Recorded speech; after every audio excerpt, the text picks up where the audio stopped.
here's another thing that I think is really important for us to help ourselves when it comes to when we begin to feel our blood boil. And it says this in James chapter 4, verses 2 and 3.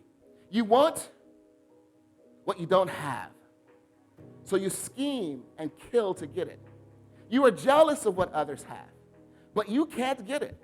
So you fight and wage war to take it away from them.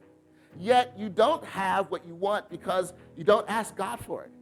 And even when you ask, you don't get it because your motives are all wrong. You want only what will give you pleasure.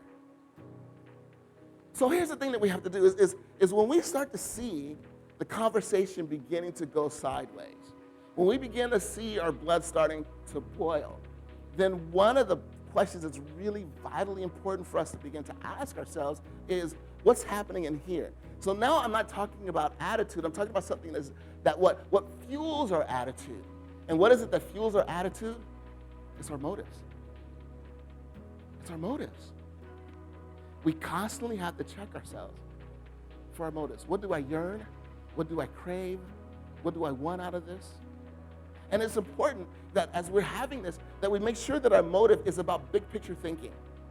That we're looking at, as we're having this conversation, where is it that we really want to go? Where is it that we're hoping to land? What is it that we're trying to create? How are we trying to heal our relationship? What is it that we're trying to build? You're trying to have big picture thinking as you're looking at this conflict that's happening and how you begin to navigate that to make sure that you guide it in the right direction and that make sure that you together are able to guide it in the right direction. Because I could tell you also, here's what happens as well, is sometimes in our conversation, when it becomes an argument, our motive shifts. It may have started out good, and it may have started out well, that we had the hope of this being able to be a connection, that we can work this thing out together. But somewhere our motive shifts. There's an example that it gives in the book called Crucial Conversation.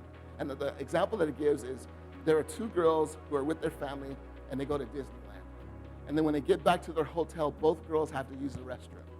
And so they begin to argue about using the restroom. So then one girl says to the dad, like, hey, Dad, tell her to let me go in the restroom. And the dad says, hey, you guys work it out. You guys figure it out. You guys work it out.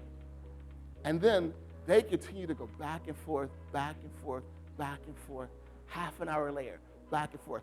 45 minutes later, back and forth. Until finally you hear flush. Then a few minutes later, you hear flush again. And so then he invites his daughters to come back to debrief their conversation. And then as they're talking about the conversation, here's what the dad said, is you guys were so busy arguing about who could go to the bathroom first that if you would have just used the bathroom, you both would have been done like 45 minutes ago. You both would have been done. See, here's what happens for us. Is maybe we start the conversation out with the right heart. We start the argument out with the right heart, but suddenly the motive shifts. And what does it shift to? Come on. Winning. Exactly. It shifts to winning. And so sometimes what we'll do is in order to win, we will run over the other person because now, instead of trying to build what we wanted to build, we just want to win the argument. And that shift, it may be subtle, but it changes your attitude, it changes your thought process, it changes the words that you communicate, it changes the way that you listen, it changes the whole way that you approach this conversation that you wanted to have and that you wanted to start. So again, our motive, it shifts to winning. And so what we have to do is we always have to constantly examine ourselves, examine our motives. And then examine, and one of the ways that you can examine your motives is to examine how do you respond when the argument starts to get heated. Because if it starts to get heated and you clam up, what's your motive? What's your motive? When the argument starts to heat up and you become overpowering, what's your motive? It's important that we make a commitment to examine that. Or, here's another one. Do we chase rabbit trails? Because we're so busy trying to win that now, if this rabbit trail could take me on the road to victory, this rabbit trail could take. And have you ever done this? that you've chased so many rabbit trails that you forget what you were arguing about in the first place?